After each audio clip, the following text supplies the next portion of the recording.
right, good evening. It's great to see you all here. I'm Alexander Rose. I'm the executive director here at the Long Now Foundation. As many of you know, before these talks, we usually do what's called a long short, a short film that somehow exemplifies long-term thinking or is on the theme of the night's talk. And tonight's long short was actually chosen by our very own Stuart Brand. And it has both David Byrne as well as our founding board member, Brian Eno. Enjoy.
Hi, I'm Stuart Brand from Long Now Foundation.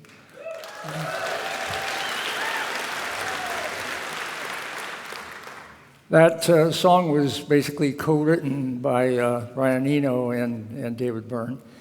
And Brian that's the local ankle, is one of the founding board members and still present board members of the Long Now Foundation. So for one fine evening, please welcome David Byrne.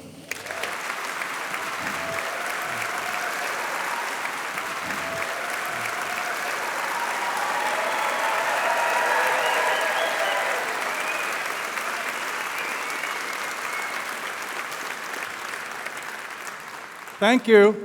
Thank you very much. This is kind of two things mashed together, but I think it's going to work. Oh, that thing. So a few years ago, probably like a lot of us, I would wake up in the morning and read the newspaper and become very agitated and depressed and angry.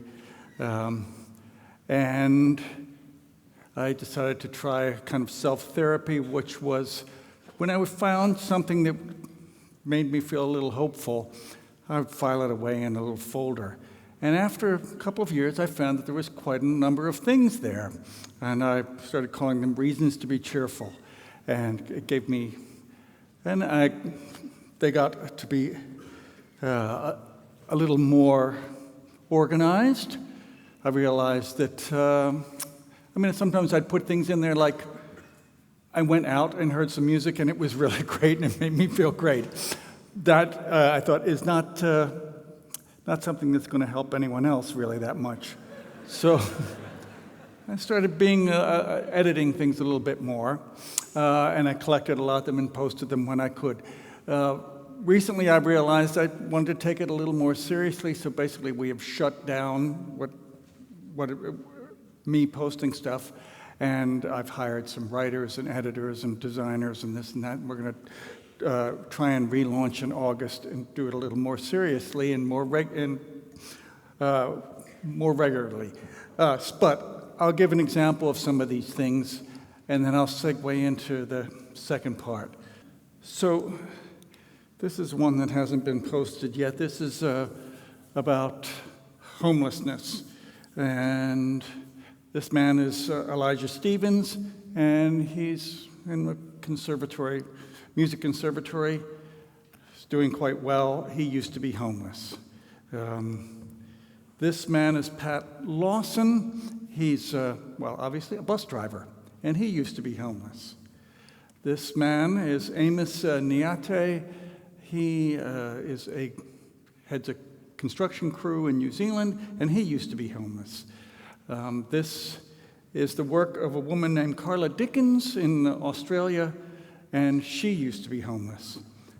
So that's just the beginning. So I'd started reading some things about solutions for homelessness, and I found out that one thing that's being done seems to be having a lot of success, and that's something called Housing First. Housing First is, well, exactly what it says.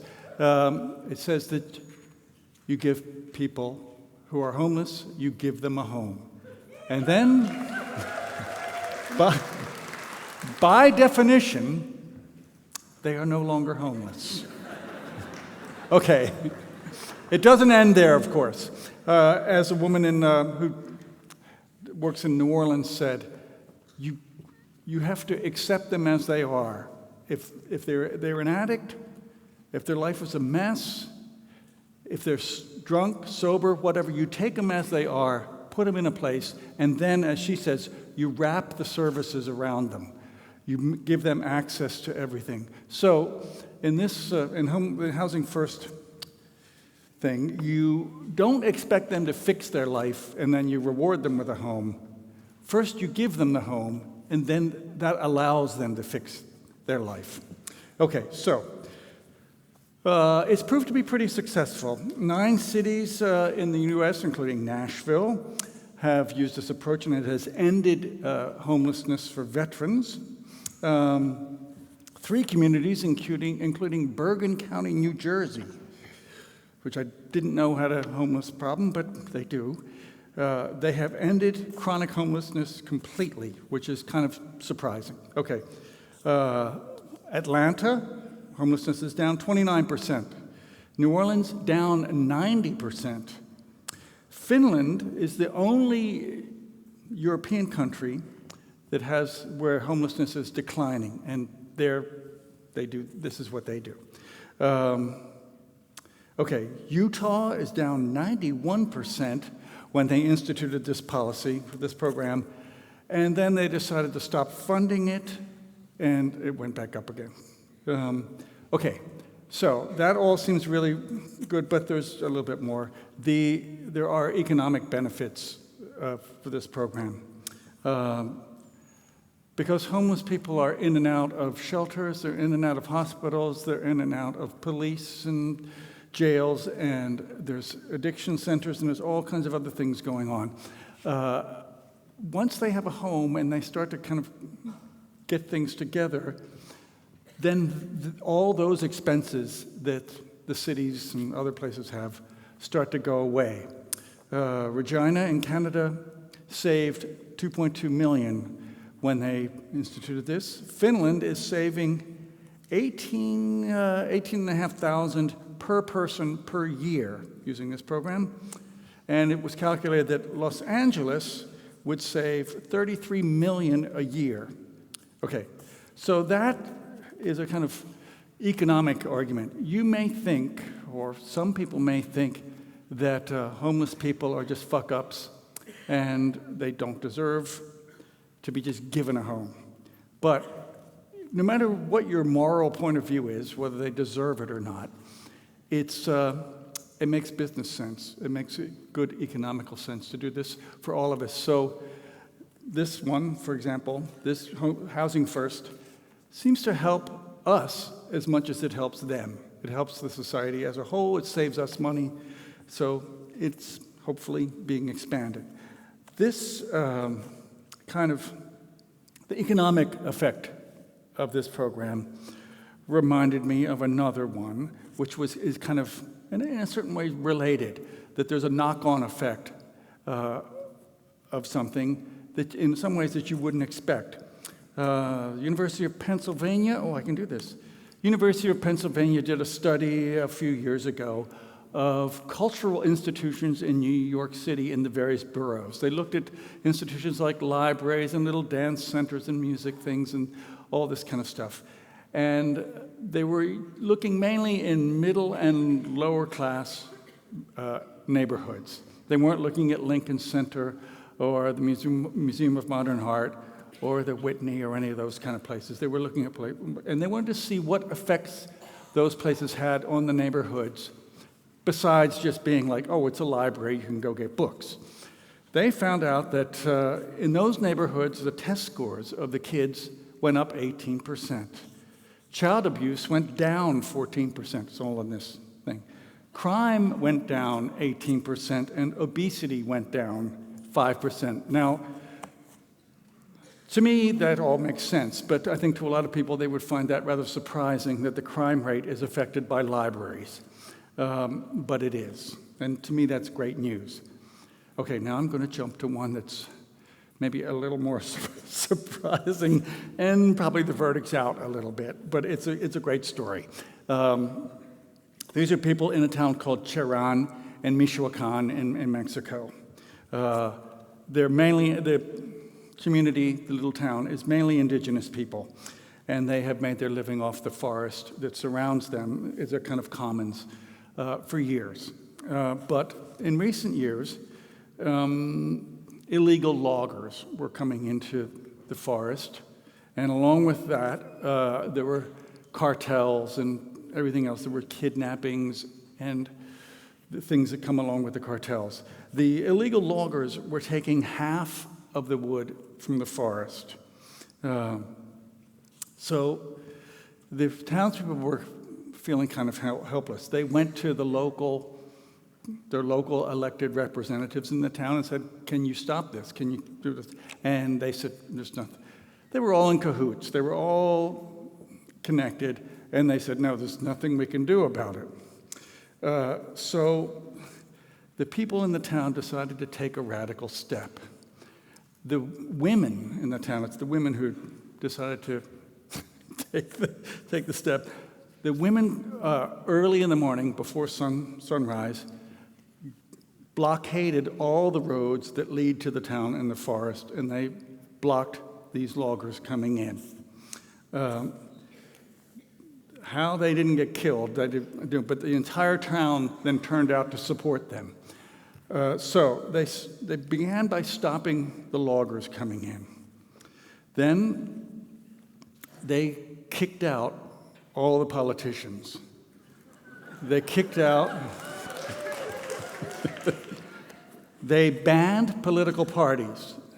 Their statement was that political parties make people hate one another. They put people against one another, so we got rid of them. Of course, they got rid of the police as well. So, well, things don't run themselves.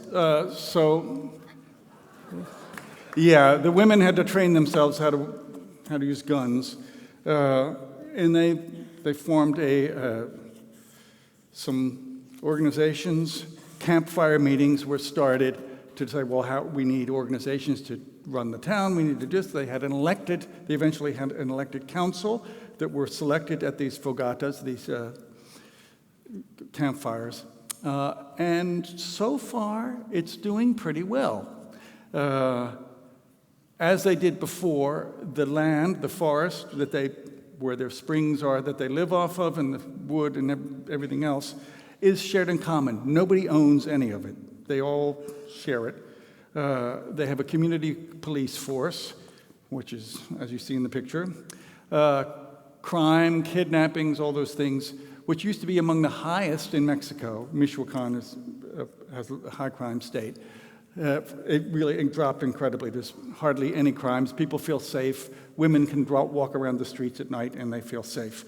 So it's, well, it sounds kind of ideal. It's not perfect. And it's kind of unique because it's an indigenous tribe, an indigenous group that lives there. It's not like a city like here where people from outside are coming in and the population is changing all the time. The population is kind of set. They feel like this is their town. They have lived there, their parents, their grandparents, everybody has lived there. There's a sense of unity that helps them work together on all this. That's a hard thing to achieve. But what's interesting is that so far they've managed to do it. A few other mainly indigenous communities in Mexico have been following their lead, so be curious to see what happens. So I wondered about all these ideas, and I stumbled upon another idea, and I thought, what if somebody did something wonderful? There was a great idea that where people were putting into effect, a technology that people were using, and then for some weird reason, it got forgotten. And then everybody thought, oh, of course, once things are forgotten, you don't know they're forgotten because they're not in your head anymore. And I stumbled upon a scientific paper called Sleeping Beauties. How do we find them? How can we locate them? What are the qualities of it? It was a scientific paper about what they called sleeping beauties, and it was mainly referring to science. And they defined them as scientific papers that got very few citations when they came out, and then many years later, 10, 20, 30, 40, 100, suddenly they'd be rediscovered, and there was this explosion of citations, an explosion of interest in this idea. So it was an idea that kind of lay dormant and then suddenly was rediscovered. Of course, I applied it, I thought of it as, oh yes, it's like those record albums that we all know about. And we go, this is the greatest record ever. Why does nobody know about it? That kind of thing. But it calls into question a lot of things. You start to wonder, how often does this happen? And well, the answer is it happens fairly regularly. And they're not exceptional. This is what they discovered in the paper. They discovered that basing the value of a technology, a paper, a discovery, or whatever, on short-term citations, a number of short-term citations, is a kind of biased way of looking at it, because longer term, and here we are, long now, longer term, something may not get very many citations, and then suddenly it gets discovered, and it has a huge number of citations, and has an inordinate influence on science and whatever else from that point. Sometimes the influence of these sleeping beauties, once they wake up, is greater than the things that got lots of citations when they were first published. And lastly, they pointed out that they are discovered often by outsiders. They are often discovered by people outside the field in which the paper was published, which is, in a way, not a surprise. People within the field tend to think in prescribed ways, and they may not notice something that is proposing a paradigm or something that's outside of their way of thinking. So I started thinking about this a little bit more, and I realized that we know about the known unknowns. I'm going to talk like Donald Rumsfeld here for a while, a minute here. The known unknowns, for example, are the Mayan codexes. There were thousands of Mayan codexes, and now there are 3. So we know that they're missing. We know that there are 2 Shakespeare plays that are missing, Love's Labour's 1 and Cardenio. We know that 20 books of the Old Testament are missing, and we know that some of the books of the New Testament are missing, including the Gospel of Eve. Yes, what would that have been? We all want to know. This was in the news fairly recently. This is El Libro de los Epítemes. This is, just have to, there was an article about it recently, and there's a book about the guy who made this book, who is Hernando Colón, Columbus's illegitimate son. He had 2 illegitimate sons. And this one, Hernando, decided, kind of after his father's death, that he would attempt to collect every book in the world, kind of the Library of Alexandria, but even more. He wasn't just going to collect the great works of literature and science. He was going to collect those, but also every almanac, every newspaper, every printed material, bit of printed material he could lay his hands on. Basically, he wanted to have the internet in physical form. And I'm not sure where he was going to have it, in Sevilla or someplace. He was very good at categorizing things.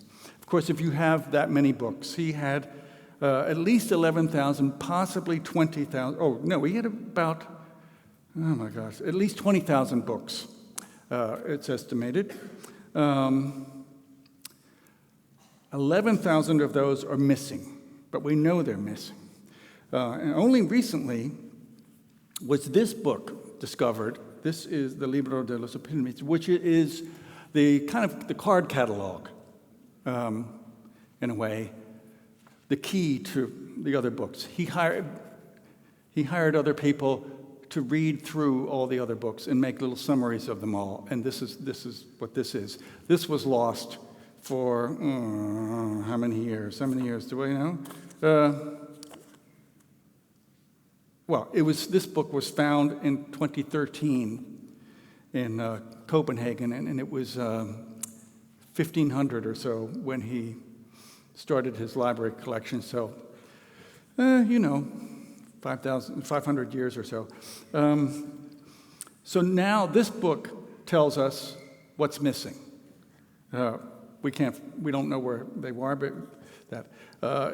his categories that he had for the books were maybe not the Dewey Decimal System. One section was called the Library of Shipwrecked Books, because those books were lost in shipwrecks. So they were a category, but they didn't actually exist. Okay, moving on. This is Democritus. This is the atom. Of course, he proposed, I'm going to go in chronological order, more or less. He proposed this in, so now we're in real Sleeping Beauties. That was kind of things that we know were lost. These are things that were known, talked about, discussed, and then kind of forgotten. The atom, 400 BC, 22 centuries before it got accepted. It was a man named John Dalton in 1808 who reproposed the idea that the basic unit is something called an atom. He used the same word. I can't resist this. The reason the idea of the atom, more or less as we knew it, although he thought of it more as a philosophical, as a thought experiment. He couldn't prove that they existed. So it's like Einstein's thought experiments. He said, this is what it has to be, but I can't prove it. Anyway, the reason why that was pushed aside was because of Aristotle, who his idea was elements, not atoms, earth, air, fire, water. And he was considered such a learned and great man that everybody accepted that for centuries and centuries. Okay, next, and then of course now we think of atoms as, well, concrete. Concrete. About 200 BC, concrete was used by the Romans. This is the Pantheon, yes, Pantheon, in Rome. It's still, to this day, the largest unsupported, no kind of rebar in there, concrete dome in the world. Kind of amazing. They had a formula for concrete that used ash from a particular volcano that was mixed in. The formula was kind of lost. It was kind of rediscovered, how many years ago? 45 years ago now? Could be. It was rediscovered fairly recently, many centuries later. The concrete that we use now is, I think, stronger, but not as long-lasting as the Roman concrete. So we haven't kind of got it back completely. But, so for centuries, concrete was just not used at all. This is the Antikythera device, which was discovered in a shipwreck. It's estimated that it was made in about 100 BC. It was a device with 37 gear wheels that could predict the movements of the planets, of the moon, of the sun, predict eclipses, etc., etc. Here's a kind of computer rendering of the same thing. Here is kind of a slice of all the different gears. That technology disappeared. And it wasn't until the 1300s that the mechanical technology could duplicate what that machine did. kind of hard to believe, but yes, these kind of things get forgotten. This is kind of a fun one. It's the steam engine. We tend to give it to James Watt, but it was a guy named Heron of Alexandria in about 40 A.D.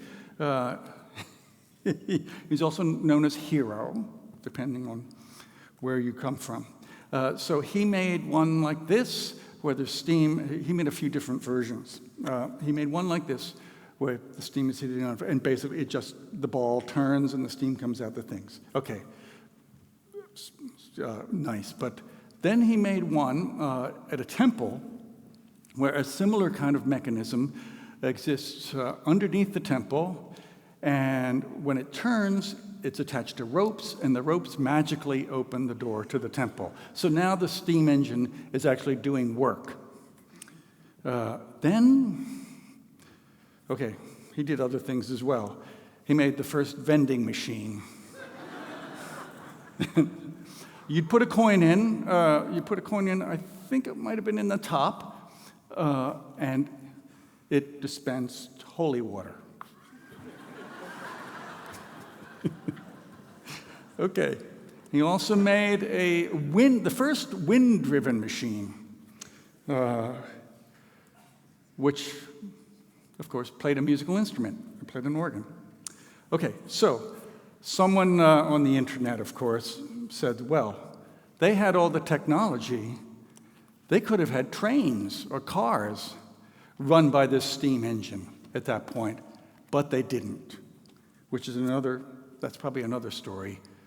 Why do some things get to a certain point and then you realize just one more step and you could be, moving stones and temples and everything around with these kind of vehicles, but they didn't. Okay, so I'll come back to James Watt and the rest of it later. There was accurate clocks. Accurate clocks. This is a clock from who was it? King of Persia. He gave it as a gift to Constantine in 807. Nobody had seen anything like it. It was, again, a very complicated mechanism. It didn't have hands like we know. Instead, it had little doors that opened each hour. A door opened and little balls came out.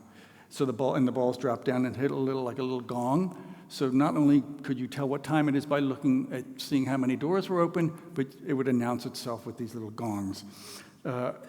In 1770, European technology was kind of catching up to the Persians by that point, and Voltaire saw this device and wondered, how could they have known how to do this? It's hard to imagine sometimes that other people, people who seem foreign and distant and strange, could have developed a technology that has been beyond us for centuries, but they did. There's another little diagram. One might say that, here's another one. Oh, I'm going to skip this. Binary numbers, that's kind of in dispute, who actually came up with binary numbers. So we're going to do that, but here's the... Oh, yes, there's a steam. I'm going to go to the steam engine part 2. Okay, so it's generally credited to James Watt, but not quite. A guy named Thomas Savery in 1698 worked with Thomas Newcomen, and in 1712 they came up with this kind of steam engine that had basically no moving parts, just the valves going up and down. James Watt, who was kind of given the credit often for the steam engine, was aware of this, saw this, and refined it, and he developed his in 1775. Of course, we remember that it was at 40 AD when the first one was very similar to this one, was invented. And then many, many, many centuries later, things get picked up again. Watt, it turns out, was quite the monopolist. Once he got his IP, his patent for his steam engine, he crushed all competition. People invented steam engines that were better than Watt's steam engine, but he crushed them. Okay. This is antiseptics. Okay. This is a good story. Ignaz Semmelweis, 1847, he worked in a maternity hospital in Vienna. There were two wards. One was run by men, and one was run by midwives. The women in the ward run by men tended to get sick a lot. There was, I think, which is called childbed fever, something, and they would die. Not all of them, but in alarming numbers. The ones being tended by the midwives didn't die anywhere near as much. He couldn't figure out why this was. There were priests that came through ringing bells, and he thought that was making everybody very anxious, so he said, stop doing that. It didn't make any difference.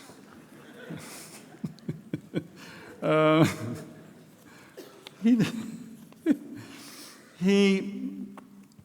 was another, it'll occur to me, he tried something else. Oh yes, the midwives tended to have the women give birth on their sides. So he said, everybody do that.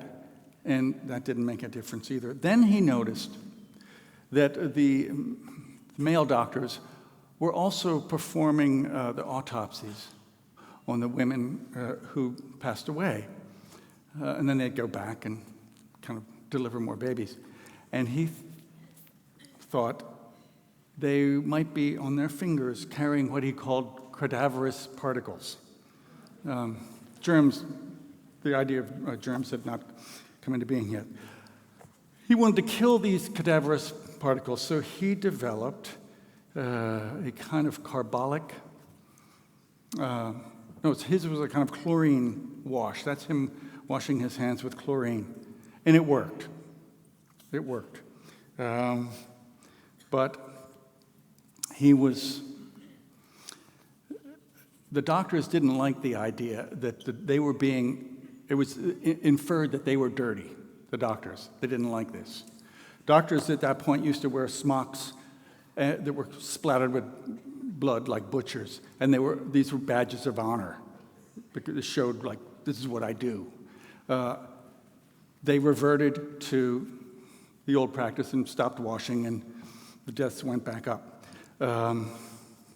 Semmelweis eventually goes mad, and he dies of sepsis, an infection that could have been stopped by someone washing their hands.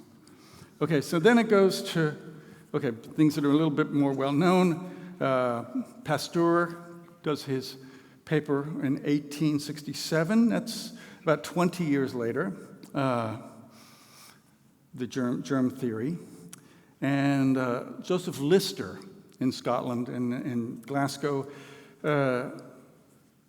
thinks this might be something to try. So he makes a spray device that sprays carbolic acid over the patient, over the big open wound during surgery, and it works.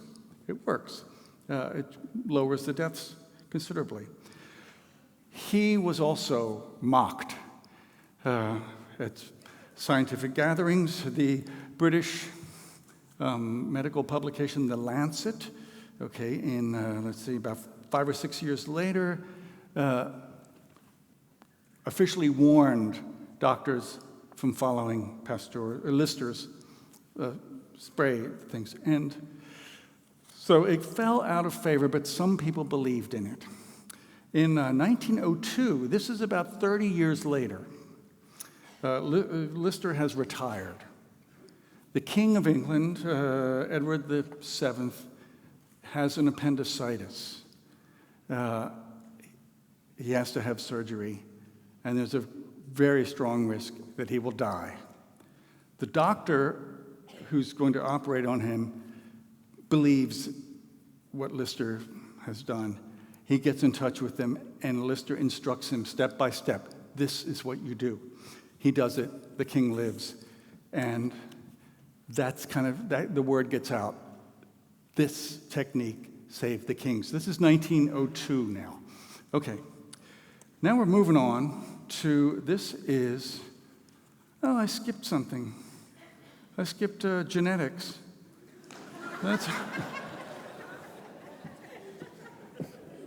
That's okay. There's lots of them.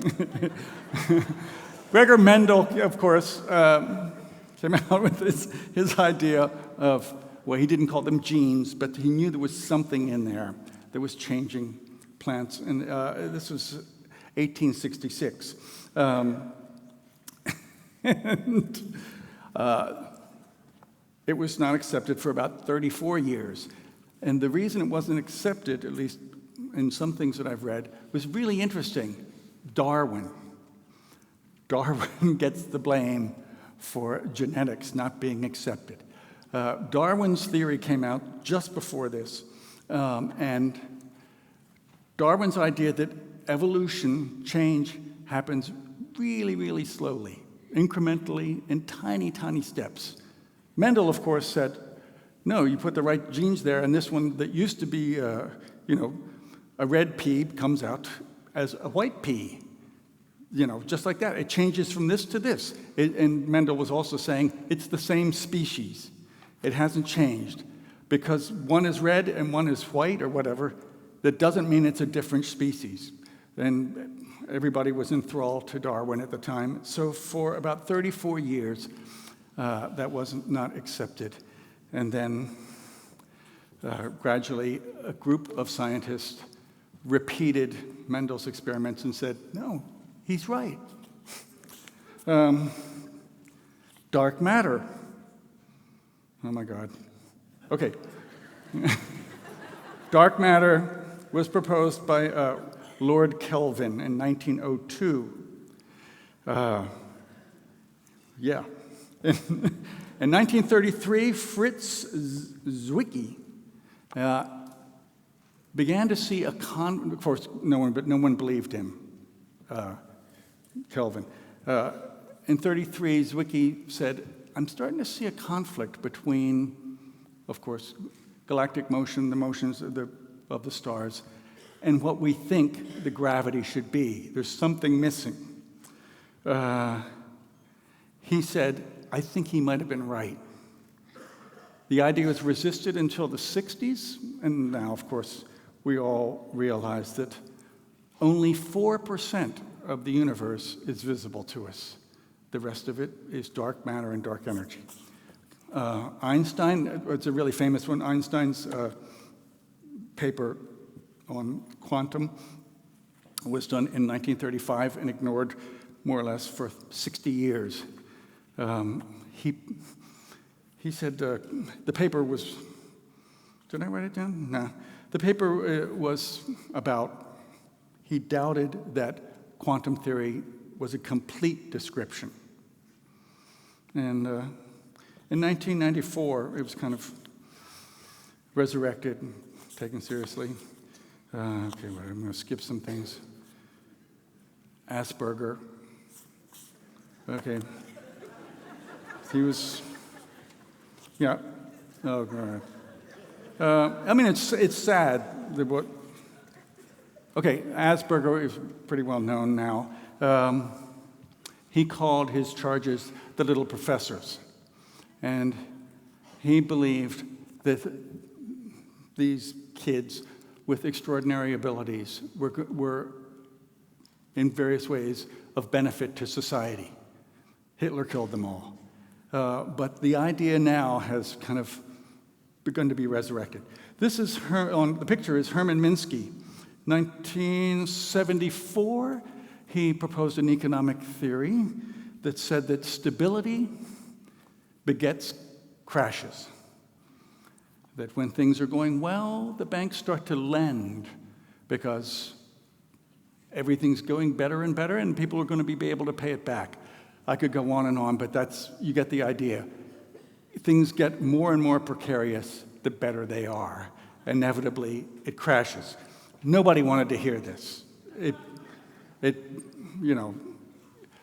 Standard economic theory, this is just like, no.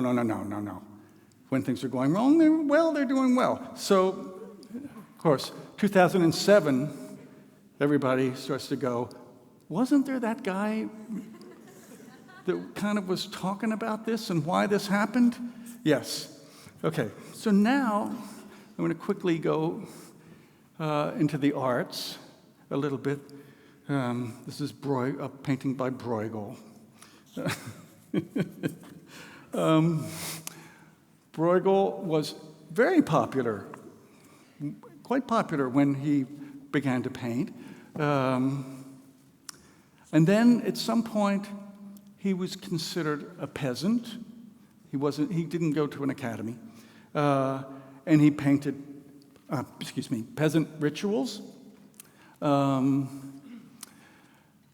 He was considered a primitive. I think it was the king of the Habsburg Empire, somebody, collected basically all his work. Loved him at the time. Basically then put the work out of circulation. Inferior copies began to circulate. Tastes changed. And he became, for quite a few centuries, considered not very interesting.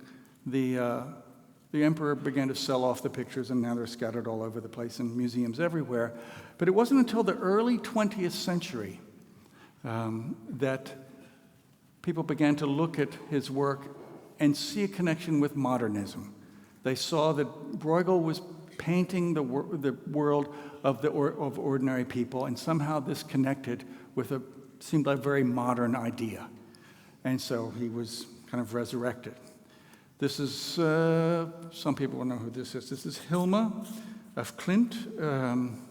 She was a painter in Sweden. She was a mediumistic painter. She would go into, seances. And in 1906, she painted a lot of big abstract paintings. She was considered the first abstract artist. There's a lot of debate about this, but kind of, yeah. She was ahead of Mondrian, ahead of Kandinsky, yes, et cetera, et cetera. So,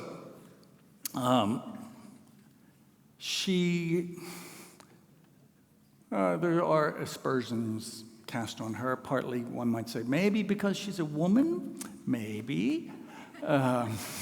Maybe because she claimed that it was spirits who were guiding her work, and the critics would say, well, see, it's not really her.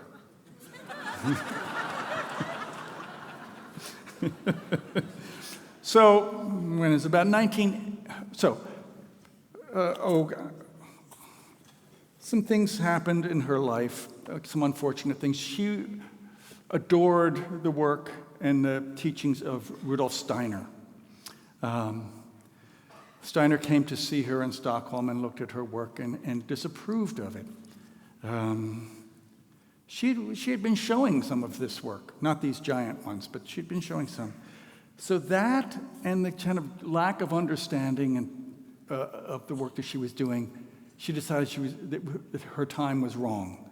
She decided to hide it away, and in her will she said, don't open this until 20 years after I'm dead. So she became the agency that put her own work to sleep. Her nephew was in charge of executing her will, which he did. He opened it, might have been in the 70s, I think, 1970s maybe. And he began to try and have it be seen more widely. He offered the entire collection of, I think it was 1,200 paintings to the Modern Museum in Stockholm, and they turned it down. Eventually, it's been accepted. There's been a big show at the Guggenheim. I saw it at a show in Sao Paulo. The show that's pictured here is at the Modern Museum in Stockholm. Music. This is Frank Johnson. was a recent piece, I think it was in the New Yorker about him, or maybe it was another publication anyway. He was incredibly popular. He led what would be called a string band. There was such a thing as Afro-American string bands. They were incredibly popular. He was one of the most popular artists in the country. When he passed away in Wilmington, Delaware, it was the largest funeral that Wilmington had ever seen. And then, around the turn of the century, turn of 20th century, the idea of Afro-American string bands begins to kind of be pushed aside. And there's a shift in taste or a shift in attribution. String bands are something that white people do. So his music became basically unknown. String band music, fiddles and reels and all this, began to be considered white people's music. There was a bit of white supremacy in this kind of attribution, but that's what happened. And then many years later, there were groups, not that long ago, 10 years ago maybe, like the Carolina Chocolate Drops, I think there's a picture of them later on, who started reviving his work. This is a Brazilian group that I championed, and other people did as well. Beck and Kurt Cobain and others loved this group, the Os Mutantes. They made incredible records, like in 1969, and then they kind of disappeared. The records went out of print.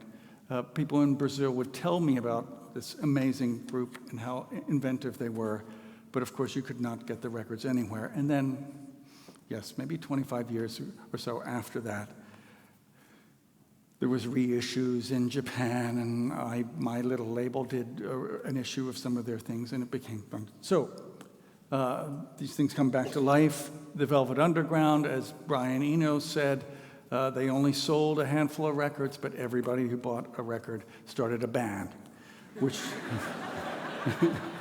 and it's kind of true. Which goes back to the first thing, the citations and the scientific papers. If you consider record sales as like citations, they were very low, but they were very influential. And then as time goes by, there's more and more of them, and the audience grows. So I start to ask myself, why? I've answered some of these questions, but why do these things go to sleep? Is it a jealous mother-in-law or whatever? The most all-encompassing reason is context. Why things go to sleep because of context. There's the technical context, like with the Greek thing with the gears. We forget the technique. We forget the recipe for concrete, or how to machine gears accurate enough to predict the movements of the planets. And then we rediscover the technology, which allows us to rediscover these devices. There's an economic context. Things are invented and ideas proposed, but nobody can figure out what the practical application might be. You go, well, how do we make money out of that? Or what good is that going to be to anyone? Nobody can see what use it might be. It goes to sleep. Of course, there's social biases, whether that's racism or other kinds of things. And there's, intellectual context, ideas that hold sway, like the Darwin story versus Gregor Mendel. There's racism, nationalism, xenophobia. Those can put things to sleep and have very strange ideas. One of my favorites is Darwin, of course.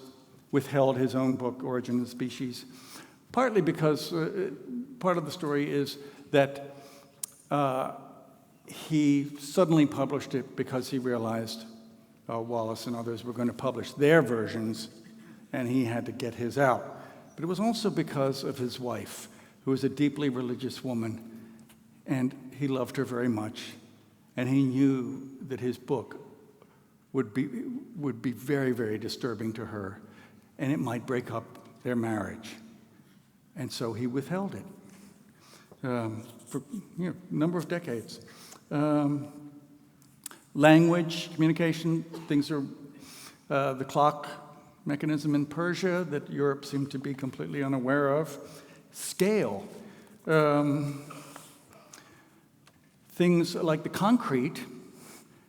The Roman concrete couldn't have been made without the whole mechanism of getting the ash from this one volcano, working with it in sufficient quantity, moving it from place to place. There's a whole kind of chain of things that has to be in place for this one thing to be made.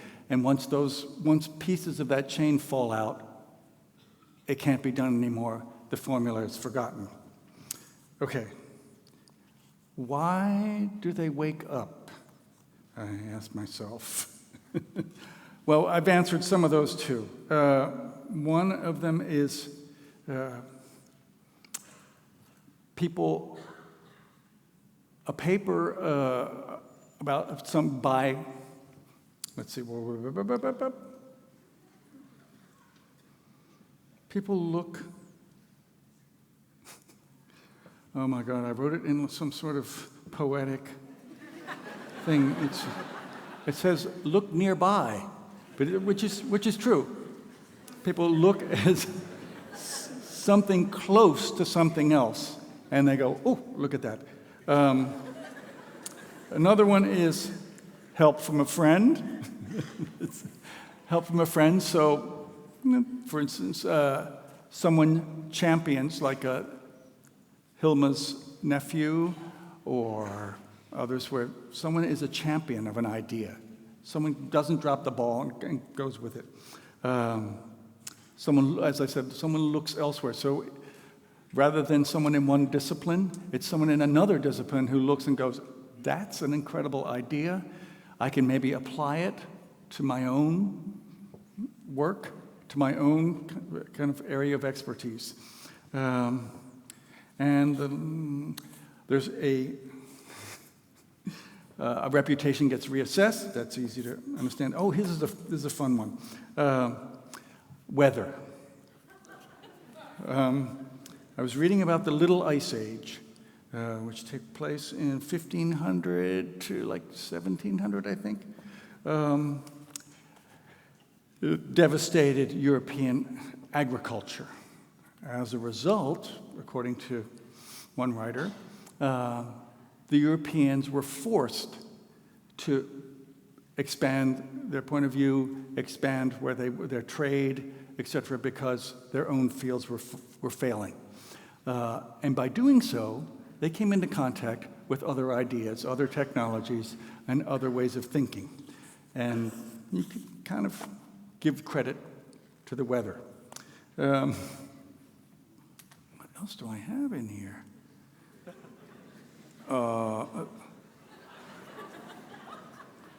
This is Sleeping Beauty being woken up, but I'm sad to say, if anyone's come across the real original folktale, he rapes her. Yeah, it's not a kiss. She has 2 children while she's still asleep. One of the children, the thorn, the splinter that put her to sleep, one of the children finds her breast. The other one can't find the other breast, starts sucking on the finger, and sucks out the splinter, and she wakes up. Yeah. Whoa. Okay. So, all this, I started to ask myself, what have I learned? Well, I learned about Lister and his problems and the card catalog of every bit of knowledge we possibly have. But it was, okay, in a more meta sense, I realized that we think, I'm as guilty of this as anyone, we think that knowledge is an endless accumulation. That you add to what came before, which we do, and it never goes away. You keep adding more and more and more, and it builds up, and it's all getting greater and greater. Obviously, not quite true. We think that these silly people from the 17th century or the medieval folks or whatever, they are just not as smart as we are. That's why they forgot these things. That's why they lost the recipe for concrete. How could they lose it? They must have been, idiots. So we think that we're wiser than people were in the past.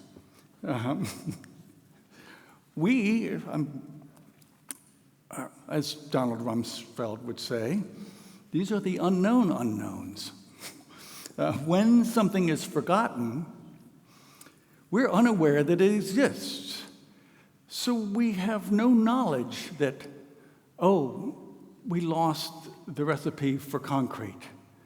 Maybe we see this dome and we go, oh man, how did they do that? But we don't know. We don't know that what's missing because it's missing. And I wrote down some little things. Abandonment, letting a knowledge or technology go, is a kind of filter. Might not be a good filter, but sometimes it might be a necessary filter. Rediscovery, then, which is also selective, is another filter. So things are getting filtered now twice. We find the future, our own future of everyone. Sometimes we find it in the past. Rather than looking at the here and now and looking forward, we should maybe turn around and see what happened before that we missed. So to go forwards, sometimes we first have to go back. That's the end.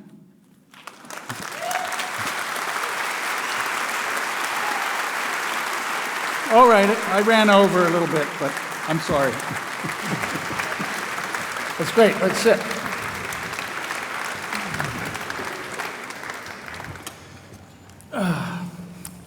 Well, that is fun stuff. It totally is fun, and it's way more of a long now talk than I really expected, frankly.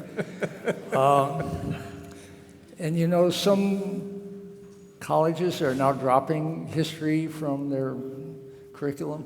They are. They are making a mistake. And there's a complaint among some engineers that the history of engineering is not taught. And that sounds like quite a mistake as well. Yeah, you would think not that you need to know all the details, but you need to know the process. And A question from Rebecca. What is something that people are excited about now you think that might easily be forgotten? Now that you've seen a bunch of things that, some of them were obscure then and they just didn't come out until later, but some, like the Black String Band guy, were popular at the time, but then somehow got lost. And now, how old are you?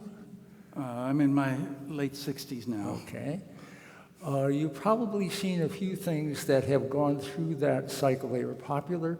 You know they're good. You know they're kind of long-term good, but they dropped away.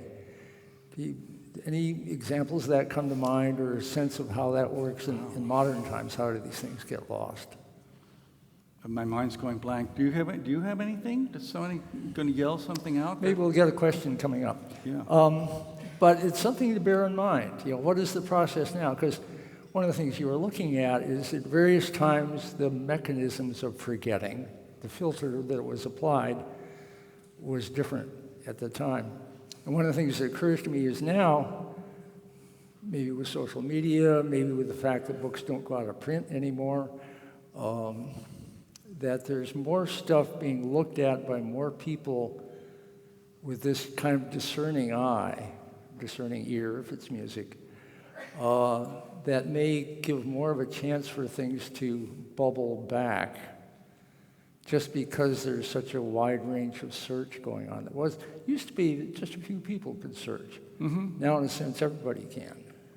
So that may affect things. Search, but as you're saying, search is governed by algorithms, and the algorithms are the filter. Okay, what are your algorithms for search? Yeah. What are my algorithms? Yeah, you scan, you're a scholar of music, among other things, and you scan for these things. What are you looking for? Are you looking for what is it that you uniquely are noticing, or what? How do you look? I don't think How do you advise people to look?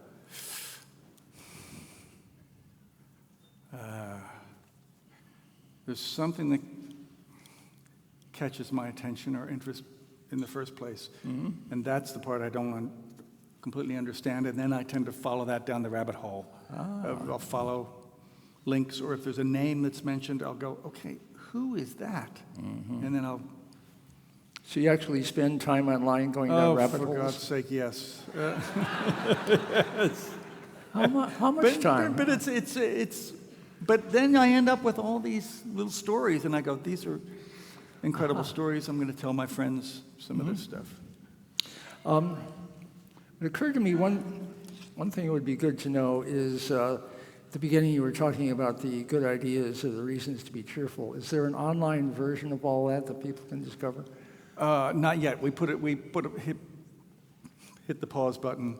It should be activated again in August. So there'll be a website of Reasons to Be Cheerful or whatever it's called? Yes, yeah. Okay, as of August. And what would they search for? That'll be it. Reasons to Be Cheerful, and there'll be all these kind of stories posted. Not the Sleeping Beauty stories, the other ones. Posted, a couple of times a week. And then the sense I got is that you were looking, see if I got the criteria right, you were looking for things that weren't just an idea, they were actually working in the world. They had to be actually working. And that they didn't seem to be so unique to the situation of the creator where they occurred that they could be more widely applied in the world. Exactly. I didn't want something where it only applied to one culture. And thought, well, that's great for them, but okay. So starting with Homes for the Homeless, which is how you began the talk, that has now been done several different places, it sounds like? And it's been successful pretty much everywhere. But as you were asking about what things could be forgotten, look, Utah did it, and it was successful, and then they defunded it, which is kind of like, why would you do this? Well, politics, probably. Politics, maybe the whole idea of giving homes to people who, people might morally think, these people don't deserve homes. But economically, it pays for itself. Well, may it spread, and I think you're going to help that. Ray asked, what are some Sleeping Beauties from your own catalog of work? Your catalog of work is the broadest of any artist I know. I mean, you have more books and music and plays and... Thank you. And some of that and people you respect know is pretty good, but it somehow got lost in the mix. Any of those you want to celebrate at this particular moment? We'll see. I mean, there's things that didn't connect the way I maybe hoped they would. A number of years ago, I did a musical about Joan of Arc. It got savaged by the New York press, and basically that was the end of it. But I thought, let me look at it and see if they might have had a few points, if maybe there's kind of, I hope not too many, but let's see if there's any of that can be resurrected. So do you go back to work sometimes that you think have merit that you'd like to give another shot at the world? Yeah, Really? What are some of the ones you've done? That's one where I thought, I haven't done it yet, but I thought there might be a way to rework that somehow and make it into something, but who knows? Then I'll find out if it has merit or not. I sort of know you through Brian Eno, because I'm a friend and been associated with Long Now for a long time. And your collaboration with him has been amazing in terms of the product. But you're collaborative generally. You seem very comfortable working with other artists and out of the interplay getting some extra thing. Is that? Yes. Say more about how that works for you. For me, when a collaboration works, and it can work fairly often, pretty good percentage of times, you get something extra. You get something that neither of the collaborators would have done on their own, and both of them, or however many there are, realize, oh, this is greater than the sum of its parts, or it's a third thing that has come into existence that is neither of us, but it's something else. It doesn't always work. I mean, there's sometimes when it just doesn't, but when it does, that's really exciting. I've heard other musicians say kind of that they hate the idea of collaborations. Really? To some, it feels to them that it is watering down the authenticity of the author. It's a compromise of some sort, which it is. You're inevitably compromising, but if you get something greater, to me, that's worth it. Say a little more about Brian. You guys go back to the 70s, I guess? And Yeah, late both 70s. of you are musicians, came out of art schools. And then how did you intersect, and was My Life in the Bush of Ghosts the beginning of the collaboration, or where did it go? It was before that record. Brian worked with a couple of Talking Heads records. All right, We worked okay. at those before that record. We met at a little club in London when we first played there. Huh. And we became friends. We had interests in common outside of music. And so we just had a correspondence and a friendship. And that seemed to be, so there was something more valuable about that, about working with someone with a kind of, with a point of view that was broader than just music, that you can share, that seemed to be something that we felt more comfortable with than just someone who was a skilled musical technician. Interesting. So this song that we saw at the beginning, One Fine Day, which I guess was part of an album that you did together, I know the story on that. I think this group might be kind of interested how you guys collaborated on that song and that album.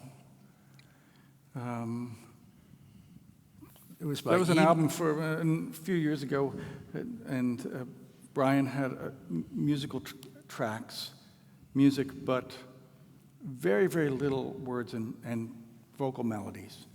And I said, let me have a go at some of these and see if I can write lyrics and a melody on top of it. And I sat with it for maybe a year before I felt like, okay, I think I know what the approach to this material is. And that was the first song that I came back to him with. He loved it. Unknown to me, I think he'd given the same track or something to the guys in Coldplay. I didn't know.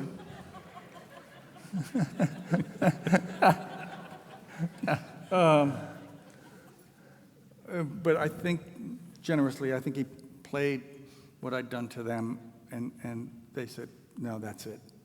So the sense I got from him is basically you guys were not together in a studio. You did the whole thing by email. Yeah, the emails and all that. Most of that. And then we'll get together every once in a while, but yeah. Which is actually probably pretty good for collaborators in some kinds of ways. Not to... Oh, interesting. You can, with exchanging things that way, you can sit on something and not have the pressure to react to what someone else has done immediately, because that might be the wrong reaction. You might take a minute to kind of think, oh, let me absorb what they've done and respond to it. Give it a little time to sink in, because it's always a shock. Because what they've done to your child. Right. It's always a shock. And then you kind of go, I think I get this. And then yeah. So in that case, were you sort of coming up with lyrics and he was doing some music around it, or vice versa? Yes, on that one, the division of labor was pretty clear. It was pretty much, I was doing lyrics and some vocal melodies. Some came from him, and then singing it. And then he had done pretty much all the instrumental music. Well, it Very sure worked. easy, a very clear division of labor on that one. I thought that made the collaborative process easier when when there's rules. Yay. Bill Landers asks, were you able to bike ride today, and where did you go? Yeah. This guy wrote a book called The Bicycle Diaries. So tell us a little about bicycling. And Today I went downtown, but then went out by Dog Patch and what's it called? India something? Yeah, and which is an area I wasn't familiar with. And I could see, this area's changing, but kind of slow, it's changing not as fast as some other areas. Kind of still remnants of old industry of San Francisco when it was a large port before Oakland took over that. You're very judgmental about various cities in terms of how good they are to bike in. How does San Francisco rate in that? Well, other than the hills, San Francisco's pretty good. It's pretty good. I mean, there's bike lanes, and you don't see too many cars parking in the bike lanes. It's pretty good. Did you see the play Arcadia by Tom Stoppard? No, I didn't. Worth doing. I just mention it because it is very much in the line of basically complexity theory is invented by this young lady in the 1700s, and then is forgotten in the world because she dies young. And the course of the play basically explains, don't worry, these things may be lost, but they're not lost. They always return. And it's probably Stoppard's best play. I'll bet you'd enjoy it. I'll check it out. Angus McGrath asks, what is the common thread in overcoming one's zeitgeist? So I would suggest part of it is knowing the zeitgeist. Just among musicians, I'm shocked at the amount of knowledge of what other musicians are doing that musicians seem to have. And artists in general. And Brian's line is, art is about art. In the sense that artists are aware in their various domains of what has gone on and what is now going on in their little world, not so little. And they've got the zeitgeist down cold, and they want to depart from that in some fashion. Does that describe how it works, or something else entirely? No, and for me, I'm not sure, but for me, I feel like if I pay too much attention, I love listening to music and other people, hearing what other people are doing, but I also feel like I'll get inspiration from this kind of stuff. I'll read about a story or whatever, and I'll see it as a kind of allegory or a metaphor or something. I go, now, can I take that and somehow apply it to music? Not necessarily write a song about Sleeping Beauties, right? Exactly. But think about that process, and is there a way to kind of mimic or draw inspiration from that process? What comes to mind as examples of that for you? Wow.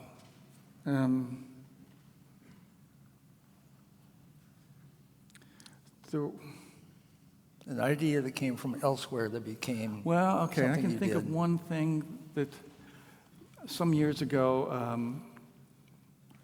I was rehearsing for a tour, and I knew that I wanted to have some dancers on stage with me. And so we were auditioning dancers. And one of the choreographers, there were 50 dancers in the room. And one of the choreographers said, okay, here's what you do. There's like, I want you to all do something, and there's a few rules. We're going to play some music. Everybody move to it however you like. Find a phrase. By a phrase, she meant, like 4 bars of the music.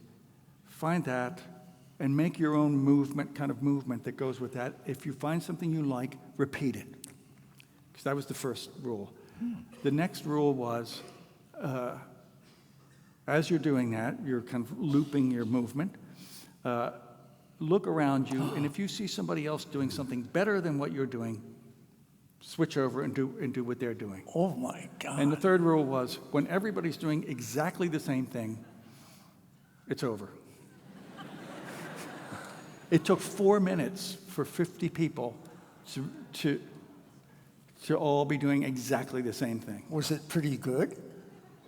Watching that thing, it was like process, it was yeah. like watching evolution in like in high speed, in high motion, because you'd see a little cluster of like motion over here, and emerging in the back, and another one over here, and this one's growing faster than that one, and then this one meets that one, and it takes it over, Oh my God. and then that kind of thing. You can come watch it all happening very, very quickly. It was pretty great. It seemed like, okay, there's a metaphor for a lot of biological phenomena and cellular phenomena, but happening with human beings in a kind of movement and creative social thing. Did that lead to any work by you? You mentioned that as an inspiration. It did make me think. I didn't try to do anything just like that, but I thought kind of emergence, that kind of idea. Couple of simple rules, and you can get something really Right. that is, you don't know where it came from, or Right. it's incredibly complex, and you only set a few simple rules in motion. So Brian does a lot of generative music and now generative painting, sort of based on some of that concept. Are you doing generative work that has that quality? Of a few rules, and then you let it loose? Not so much. No.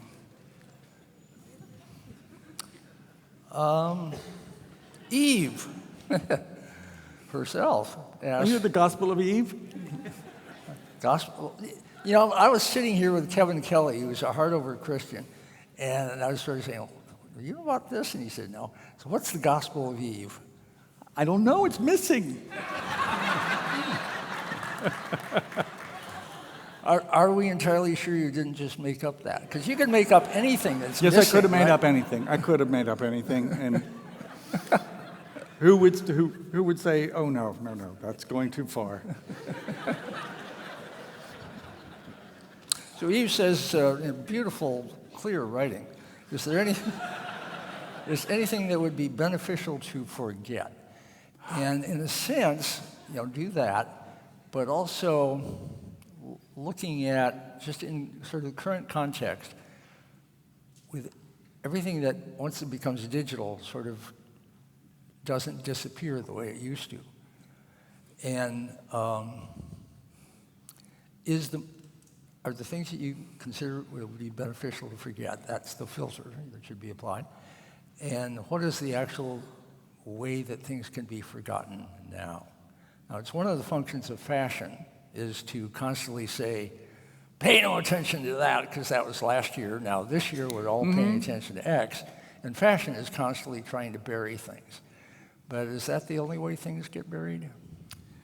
What came to mind was one of the things I didn't mention, which was in the Renaissance, it became fashionable to portray the previous centuries as being the Dark Ages, and that the idea was put forward that no, civilization had, quote, fallen asleep, and we were going to look back to the classics, Greek and Roman, and that was going to be our inspiration. We're going to leapfrog, and then we're going to build on that. My own thought was, okay, fine, but that's, in certain ways, it might be better to forget ideas like that and have a more open mind and look at what happened during the medieval and Gothic era and go, maybe that wasn't, don't place a value judgment on it. It was a different way of looking at things, a different way of rendering images and thinking and being. It's wrong to maybe put a value judgment on it, and that's what you should forget. I'd like to end with a question about your process. You're incredibly prolific. You do a wide range of things, seemingly simultaneously to us, not tracking your every movement. And our most recent speaker, Ian McEwan, I got sort of going on what does it take for him to get from novel to novel, and how long does it take, and what's his expectation of, as he goes into it, how long is it going to take, and things like that. Do you have any kind of a process that you now notice works for you on how you move from project to project, how you sort of foster ideas that are cooking in your mind? How do you decide what to do next and after that? How do you manage your creativity? Obviously it has to be selective. There's too many things that are interesting that seem like, oh, that would be a really exciting thing to be doing, but you can't do them all. Can't do them all. Can't So then do them all. there's You a filter. have to make a choice. Some things maybe get chosen because you feel like, I think I know how to do that. I can see where that's going to go. Maybe you have a hint that way. And sometimes maybe the exact opposite. You go, I'm incredibly drawn to this, but I have no idea where it's going to go. And that might be the reason. Wow. So you it's trust, fascinating. in a sense, your curiosity and that looks interesting, and you've learned to finesse that in some fashion so it leads you to things that you feel good doing and feel good having done. Yeah, and I'm lucky enough that I've managed to not get stuck in a rut, in a way, not get too pigeonholed, so I can do what I've done tonight. Is that a choice you made at some point, or is that just built in, do you think? I think there might have been a choice at some point. I saw other people who were kind of doing that, and I thought, that's the way to do this. And then you can keep more options open. Thank you all. Thank you. Keep up the fantastic work.